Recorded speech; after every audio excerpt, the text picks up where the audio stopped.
Action king അർജുൻ്റെ ആക്ഷനൊക്കെ നന്നായിട്ടുണ്ട്. കണ്ണൻ ചേട്ടന് നല്ലൊരു മെസ്സേജ് തന്നു പടത്തിലൂടെ. അങ്ങനെ ഒരു ത്രില്ലർ ജോണറിൽ വരുന്നതാണ്. ത്രില്ലിംഗ് ഉണ്ട്, ഫൈറ്റിംഗ് ഒക്കെ കൊള്ളാം.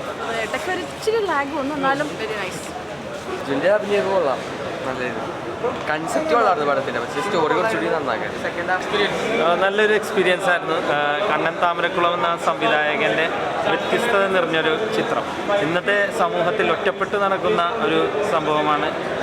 ഈശ്വരനില്ല, അല്ലെങ്കിൽ നമ്മുടെ പിശാചിനെ ആരാധിക്കുന്ന ഒരു വിഭാഗം.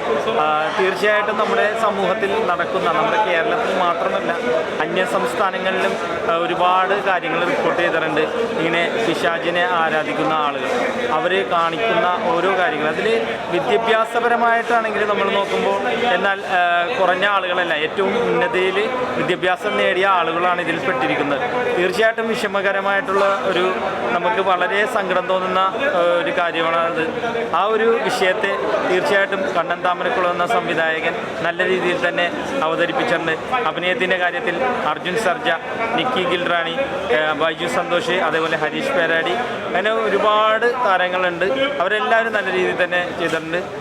ഭയങ്കരമായ ഒരു പടമാണെന്ന് പറയുന്നില്ല, പക്ഷേ സമൂഹത്തിൽ നമ്മൾ ഇങ്ങനത്തെ കാര്യങ്ങളൊക്കെ ഒന്ന് അറിയാൻ വേണ്ടി ഈ ഒരു ചിത്രം കണ്ടിരിക്കണം.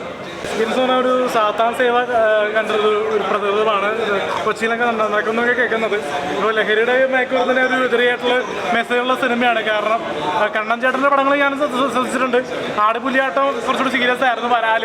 അപ്പോൾ അങ്ങനത്തെ പടങ്ങൾ വെച്ച് നോക്കുമ്പോൾ ഇത് കുറച്ചുകൂടി ഡിഫറെൻ്റ് ആയിട്ടുള്ള ഒരു മേക്കിങ്, ഡിഫറെൻ്റ് ആയിട്ടുള്ളൊരു പാറ്റേൺ ഓഫ് പരീക്ഷണ ചിത്രം തന്നെ പറയാം ഈ വിരുന്ന് എന്ന സിനിമ. കാരണം ഇതിൽ ഒരുപാട് സ്റ്റാർ കാസ്റ്റ് ഉണ്ട്. കാരണം സോണ നായരുണ്ട്, നമ്മുടെ നരൻ സിനിമയിൽ ലാലേട്ടൻ്റെ ഒപ്പം പേരായിട്ട് വന്നിരുന്ന സോണ നായർ. ഇപ്പോൾ ഇതിൽ ഏത് സിനിമയിലൂടെ നല്ലൊരു തിരിച്ചറിവ് സോണ നായർ നടൻ ചെയ്തിട്ടുണ്ട്. പിന്നെ മുകേഷ് ഏട്ടാണെങ്കിലും പിന്നെ നിക്കി ഗിൽറാണിയാണ് ചിത്രത്തിൽ മെയിൻ കാസ്റ്റായിട്ട് വരുന്നത്. നല്ല രീതിയിൽ അഭിനയ പ്രാധാന്യമുണ്ട്. കാരണം ഇവൻ മര്യാദരാമൻ എന്ന ദിലീപേട്ട ചിത്രത്തിലൂടെയാണ് നിക്കി ഗിൽറാണി സിനിമയിലേക്ക് വന്നത്. പിന്നീട് നല്ല രീതിയിൽ പെർഫോം ചെയ്ത് ഈ വിരുന്നിലാണെന്ന് തോന്നുന്നു. പിന്നീട് നമ്മുടെ ഗിരീഷ് നെയ്യാർ എന്ന് പറഞ്ഞ നായകൻ്റെ ആദ്യത്തെ നായകവേഷം പ്രൊഡ്യൂസും ഗിരീഷ് നെയ്യാറാണ്. ഇതൊക്കെ വർക്കൗട്ടായി പോയിട്ടുണ്ട്. പിന്നെ കണ്ണൻ താമരക്കുളത്തിൻ്റെ ഡയറക്ഷൻ ഒരു രക്ഷ ഇല്ല. ഒരു ത്രില്ലിങ്, ഒരു സീറ്റേജ് ഹൊറർ അനുഭവം പേടിപ്പെടുത്തുന്ന ഒരു ക്രൈം ത്രില്ലർ ഇൻവെസ്റ്റിഗേഷൻ ഡ്രാമയാണ് സിനിമ സൂചി. പിന്നെ സെക്കൻഡ് ഹാഫിലേക്ക് വരുമ്പോൾ സ്കോർ അറേഞ്ച് ചെയ്തെന്ന് ചോദിച്ചാൽ നമ്മുടെ ബൈജു സന്തോഷമായിട്ടും നമ്മുടെ സുധീരേട്ടൻ, ഡ്രാക്കുള സുധീരേട്ടൻ ഒരു രക്ഷയില്ല. ബാഡ് ബോയ്സിലൊക്കെ ഇനി വരാൻ പോകുന്നേ ഉള്ളത്. അപ്പോൾ സുധീരേട്ടൻ പൊളിച്ചടിക്കുന്നതിൻ്റെ തിയേറ്റർ എക്സ്പീരിയൻസ് ആണ്.